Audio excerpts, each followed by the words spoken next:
During our Christmas exchange, I gave my parents an envelope with receipts for 6 months of paid mortgage. My dad opened it, laughed, and said, "Still trying to buy forgiveness, huh?" My mom just smiled. I took the envelope, slid it back in my pocket, and said, "Message received." 10 minutes later, they went crazy when they realized what I'd also pulled the plug on. They didn't even bother to fake it. No thank you, no smile, not even a laugh that could have passed as nervous. Just cold indifference after months of begging me to help them with their mortgage. And then when I finally did, quietly, generously, they treated it like nothing, like I was the one out of line. Everyone else brought gifts that night. Thoughtful, meaningful stuff. My cousin Ellie flew in from Chicago with a huge duffel bag full of gifts. Handed me a leather travel bag she knew I had been eyeing for work. My uncle brought an antique chest set from Prague. My sister Lauren flew in from Colorado with a carry-on full of gifts just for me and my son's smartwatch custom mug with my company's logo. A limited edition hoodie he mentioned in passing during a video call. Even Rachel's aunt, who barely speaks to my side of the family, brought a bottle of rare scotch and a card with a handwritten note. My parents, nothing. No gifts, no cards. They walked in empty-handed like it was a potluck they forgot about. This wasn't new. They always came up with excuses like how they give with their hearts or that Christmas is about presents, not presents. But it's funny how that philosophy only ever applied to us. I still don't know why I did it. Maybe I wanted to believe things could be better. Maybe Rachel was right and I just didn't want to admit they never really been good people to begin with. The thing that should have made them smile or cry or at least act human. I gave it to them quietly after dessert. Just an envelope. My dad opened it, scanned the papers, and passed it to my mom. She didn't say a word. He looked up and muttered, "Still trying to buy forgiveness." Huh? That was it. Rachel didn't flinch. She had warned me this would happen. The fact that they needed the help and still chose to spit on it, that told me everything. My sister looked horrified. The rest of the room went silent. I took the envelope back, slid it into my coat pocket, and said, "Message received." We left without saying goodbye. It wasn't even 10 minutes later when the call started. First one, then another. I didn't answer. On the drive back, Rachel didn't say, "I told you so." She didn't have to. I called my operations manager from the car, told him to revoke their business accounts, cut off access, remove them from payroll. They were working part-time at the company I built, mostly just giving opinions and wasting time. But I kept them around because I wanted to keep them close. I thought helping them earn their own money would give them pride. Turns out they didn't want pride. They wanted power, control, and when they didn't get it, they showed me who they really were. This wasn't just about a mortgage. It was about a pattern, a lifetime of taking and pretending it was love. Rachel looked at me when we got home, and for the first time in a long while, she didn't seem angry at them. She looked proud of me. And this was just the beginning. By the next morning, my phone was vibrating nonstop. My dad had texted twice, then called. My mom followed with a dozen missed calls, each followed by a cryptic voicemail like I'd forgotten to pick them up from somewhere. I didn't respond.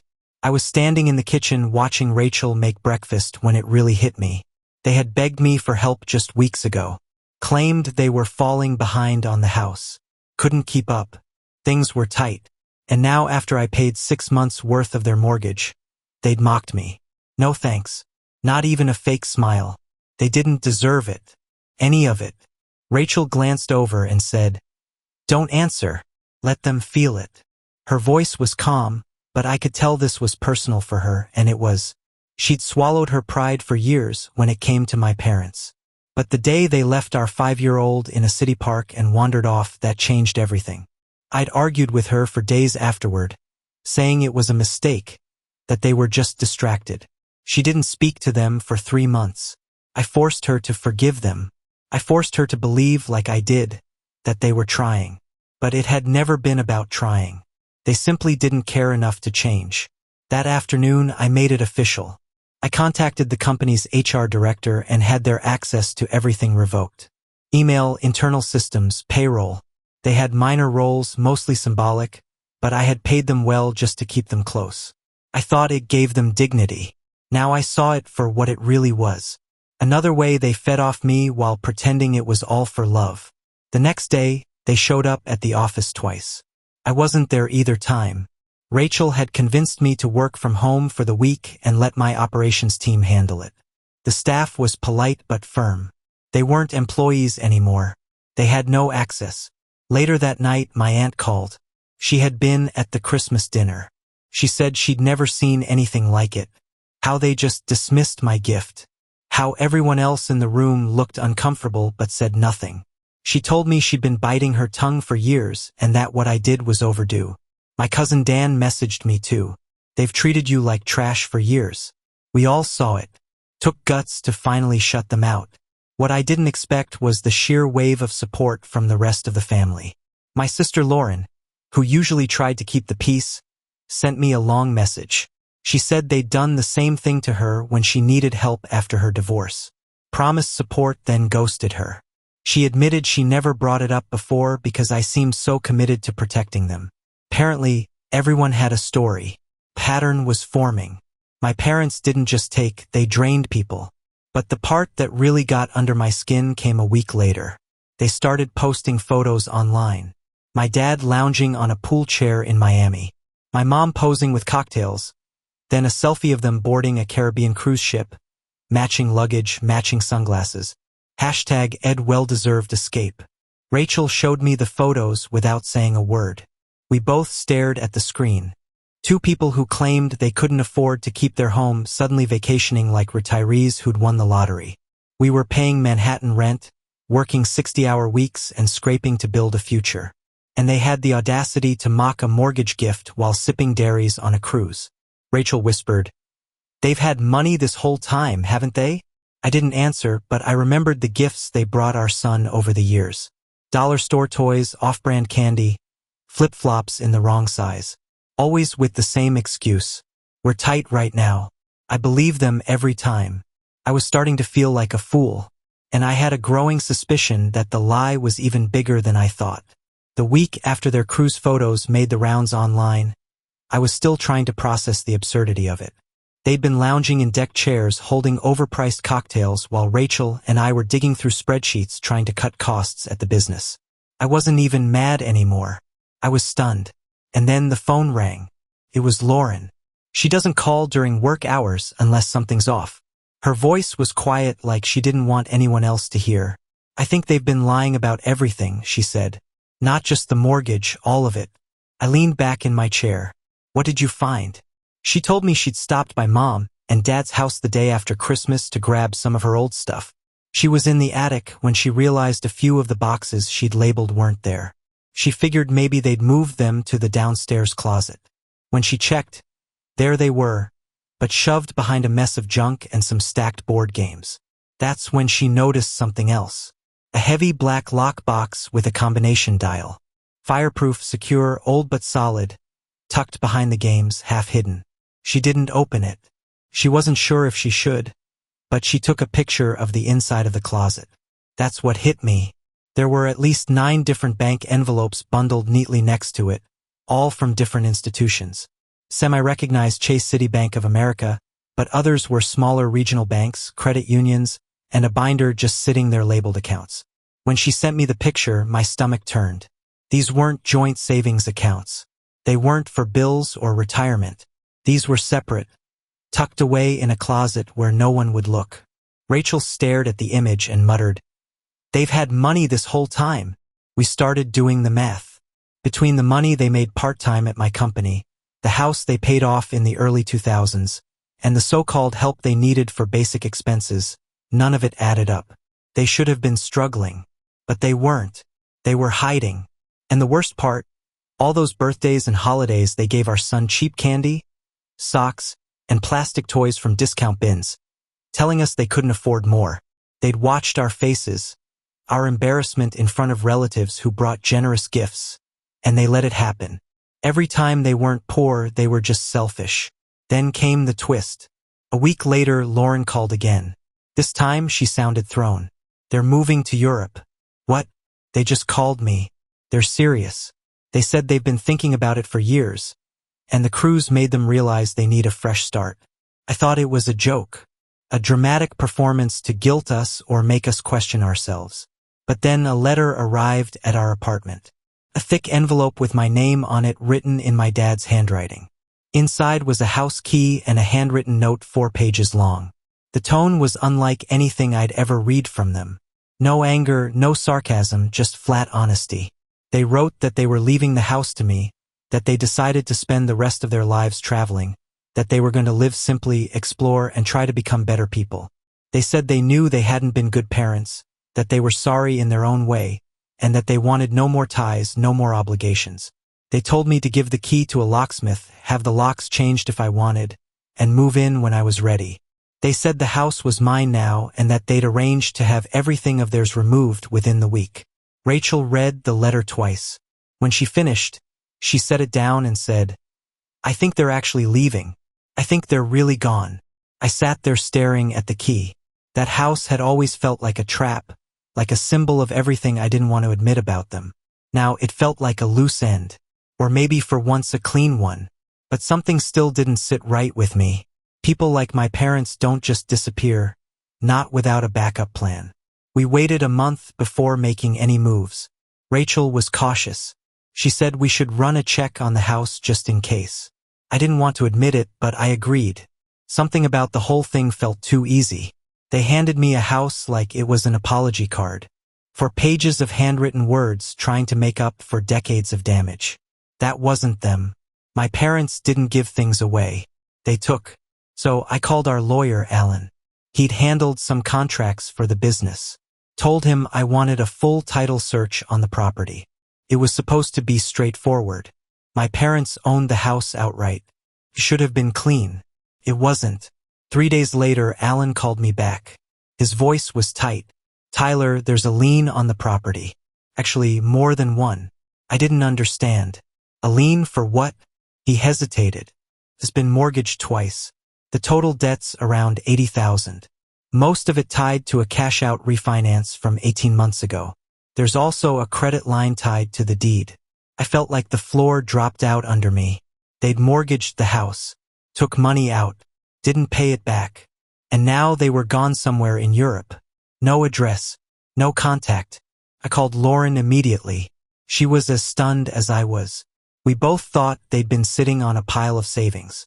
Now it looked like they drained their equity and vanished. Rachel didn't say anything when I told her. She just sat down at the kitchen table and rubbed her temples. I was responsible now. They'd signed the house over to me. It was legally mine, and with it so was the debt. I could fight it in court. Maybe try to prove fraud, but that would take time and money. And while I was figuring that out, the interest was climbing. I drove out to the house the next day. I hadn't been back since they left. It was already stripped. Furniture gone. Pictures off the walls. Empty rooms with echoing floors. I walked through the kitchen, checked the drawers. Empty. The fridge unplugged. Felt abandoned, hollow. But then in the master bedroom closet, I found it. The lockbox Lauren had seen. Still there, still heavy. The combination dial hadn't been changed. I didn't know the code, but I tried their anniversary. It opened. Inside, a pile of documents, bank statements, retirement fund withdrawal slips, receipts from the cruise line, and at the very bottom, a typed letter with both of their signatures. It wasn't addressed to me. It was addressed to whom it may concern. It laid out that the house was transferred to me willingly, that the outstanding debts were understood by the recipient, and that they had no intention of returning. They knew. They knew they were passing the debt off to me. This wasn't some generous gesture or a final act of redemption. It was a handoff, a disappearing act, a clean exit for them with a mess left behind for me to sweep up. Rachel read the letter that night and said what I was thinking. They set you up, and now I owed $80,000 on a house I never wanted. Dad has a way of sitting on your chest like a weight you can't lift. And those first few weeks after opening the lockbox were exactly that. Rachel tried to keep the house quiet, normal for our son, but even he could sense something had shifted. I was quieter, more distracted. I barely slept.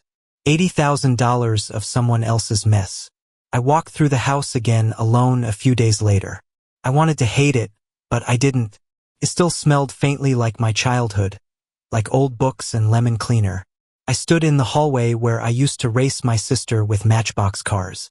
I looked at the stair rail my dad threatened to fix for 20 years. This place could have been a home. Instead, it became a dump site for their lies. Then Rachel's voice broke into my spiral. She had a plan. She suggested we talk to my aunt, the one who'd watched everything go down on Christmas and actually took our side. Rachel was convinced she knows someone, and she did, a lawyer named Marco who specialized in real estate damage control. Marco didn't waste time with pleasantries. He flipped through the papers I gave him, scanned the signatures, and nodded like he'd seen this play before. Your parents mortgaged the house under pretense of repairs. You say they didn't make any? Not a thing. I told him. The roof leaks. The floors haven't been touched since 2001. It's all original. Good. He said. That works in our favor. He and Alan, my company's lawyer, started digging. I tried not to get my hopes up, but part of me needed something to change. For once, I wanted a win, a real one. Meanwhile, I got back to work. I doubled down at the company.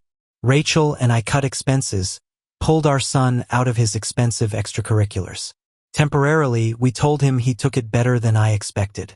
I think he was just happy to see us both around more. Still, it wasn't easy. I was angry at them, at myself, for being tricked, for falling for the house key and the sentimental letter, for believing even after everything that maybe they changed. And then the email came. Marcos sent it on a Thursday morning. The subject line said, "Update. Good news." Seriously, the bank had reviewed the case and found evidence that my parents had applied for the mortgage using exaggerated claims of structural issues. No contractors, no permits, just lies and a forged quote. Combine that with the fact that the house had been transferred to me without full disclosure, and suddenly they were on shaky ground. They offered a settlement. They would forgive $50,000 of the total debt if I paid the remaining $30,000 within 90 days and agreed not to pursue fraud claims. I stared at the screen for 5 solid minutes before calling Rachel. She didn't say anything at first. Then she whispered, "We can do this." And we could barely. If we sold the apartment, broke our lease early and took a temporary hit, we'd come out of it owning a home outright in a decent neighborhood with no mortgage. Later that night, sitting on the couch, she looked over and said something I never expected to hear. "Your parents may have finally done something good." I laughed, not because I agreed, but because it was too absurd not to. They didn't intend to give us anything. They just wanted out. But in screwing us over, they accidentally gave us freedom. Real, clean, total freedom. We moved forward, told our landlord we were leaving, put everything into motion. There were repairs to do. Paint to strip 1,000 ugly reminders of who used to live in that house. But now it belonged to us. And I knew for the first time in my life that my parents couldn't touch us anymore. The first time I stepped into the house as its rightful owner. Not as a son, not as a guest, but as a man who earned it through pain and persistence. It was quiet. The kind of quiet that doesn't feel peaceful right away. More like waiting. Waiting for echoes. Waiting for ghosts. There were none. Just dust, scuffed hardwood floors, and the faint smell of the lemon-scented cleaner my mom used religiously. Rachel and I stood in the center of the living room, staring at the walls like we expected something to speak, but nothing did because they were gone. We made it through the storm. We paid the $30,000, sold what we had to, shifted everything else. Marco negotiated hard, and the moment we received the clearance document from the bank, Rachel opened a bottle of cheap champagne we'd kept in the fridge for years. We toasted on a mattress on the floor because we hadn't moved furniture in yet. Our son was asleep in the next room on a sleeping bag with his stuffed lion tucked under his arm. I remember thinking, this is the most peace we've ever had. The house was rough around the edges. It needed paint, electrical work. Some floorboards groaned when you walked, but for the first time, the place wasn't suffocating. It was ours. We scrubbed the walls, repainted every room. Rachel planted herbs in the kitchen window. Our son taped drawings on the fridge. Every change erased a little more of them. Then one morning it arrived. A slim envelope. No return address. European postmark. Inside was a single page folded once, handwritten by my dad. His handwriting hadn't changed. Still tight, aggressive, slanted like he was always trying to get the last word in before someone interrupted. No apology, no explanation, just this. If anything happens to us while we're abroad, please assist with managing the estate. Lauren may need help. Hope the house is working out. Dad. No greeting, no warmth, no real acknowledgement of what they'd done. I sat at the table staring at it. Then I stood up, walked to my office, and called Alan. I want to be removed from everything. I said, I want it legally on paper. No ties, no executive role, no financial responsibilities, no claims to inheritance. I want to be unlisted, invisible. Took some doing, but we filed everything. A formal disassociation. If anything happened to them overseas, someone else could handle it. I wasn't their son in a legal sense anymore. Not when it came to obligations or estates or unpaid debts. I was done. Rachel didn't ask what was in the envelope. She didn't need to. That's one of the things I love about her. She just came into the room later that night, sat across from me and said, "We're really free now, aren't we?" And we were. A month passed. Then, too, the house took shape. Our son picked out glow-in-the-dark stars for his ceiling. Rachel painted the door frames white. I had my own office finally with a lock on the door and a quiet view of the backyard. We hosted Lauren for a weekend and she cried when she walked through the front door. Not because she missed them, but because she didn't. The house no longer felt haunted. Felt like a beginning. One night, sitting on the back steps after dinner, Rachel turned to me and said something I hadn't expected. They didn't win. I nodded. Not just because she was right, but because I finally believed it. They tried to manipulate us until the end. Tried to drop their burden at our feet and walk away. But we'd survived it. Rebuilt, carved something real out of their mess. And they were gone now. No calls, no updates, no apologies, just silence. And for the first time in my life, it didn't hurt. Felt like breathing. Epilogue from Provence. 11 months had passed since we'd moved into the house. Spring was settling in. The backyard tree was blooming. The one that never seemed to flower when my parents lived here. Our son had started calling it our magic tree. Rachel had planted tulips near the fence. And the neighborhood finally felt like home, like we'd grown into the space, not inherited it. Life had steadied. Not perfect, but quiet, clean. And then one afternoon, buried in the usual stack of mail, bills, flyers, a catalog we never subscribed to, there was a single postcard. It wasn't wrapped in anything, no envelope, just there in the open. The front showed a village in southern France, sunlight over terracotta rooftops, a narrow street winding past vineyards, people walking with baskets of bread and fruit. Picturesque, unreal. I flipped it over, already knowing who it was from before I read a word. The handwriting was unmistakable. My mother's, though softer than I remembered. Tyler, we've been in Provence for 3 months now. The mornings are slow, the food is good, and we walk more than we ever did back home. There's a small cafe down the street where they serve espresso and glasses the size of thimbles. Your dad pretends to like it. We've joined a language group, mostly other Americans, trying to pronounce French words without butchering them. We're not writing to ask for anything. Not forgiveness, not contact. Just letting you know we're alive. We've been talking a lot about our lives, about how we handle things. There's more silence between us now, but it's the right kind. This isn't a new beginning. It's just something different. We won't write again unless you want us to. Mom. There was no return address. Just a postmark from a tiny village I'd never heard of. I held the card for a while, leaning on the counter, unsure what I was even feeling. Not anger, not sadness either, just curiosity, a strange kind of calm. Rachel walked in from the garage holding a watering can. "What's that?" "Postcard," I said. "From them?" She paused. "Are they okay?" "Apparently they're in France. Retired life. Language classes. Tiny coffee cups." She gave me a long look, not tense, just watching. "Anything else?" I handed it to her. She read it slowly, then set it down on the kitchen island like it was nothing more than a recipe card. "They really aren't coming back, are they?" "No," I said. "I don't think they ever planned to." Later that night, I tucked our son into bed. He asked if we could go camping in the living room over the weekend. I told him yes, and he smiled like it was the best thing in the world. After he fell asleep, I sat alone on the back steps with the postcard in my hands. I didn't feel hate. I didn't feel love either. What I felt was space. A wide, quiet distance between what was and what is. And for the first time in my life, I didn't feel like I owed anything to the past. The next morning, I put the postcard in the drawer where we keep school photos and ticket stubs. Not to save it, not for sentiment, just so I wouldn't forget that even ghosts eventually leave you alone if you make it clear you're no longer scared of them. And I wasn't. We had our house, our life, our peace. And France, that was someone else's ending. Ours had already begun.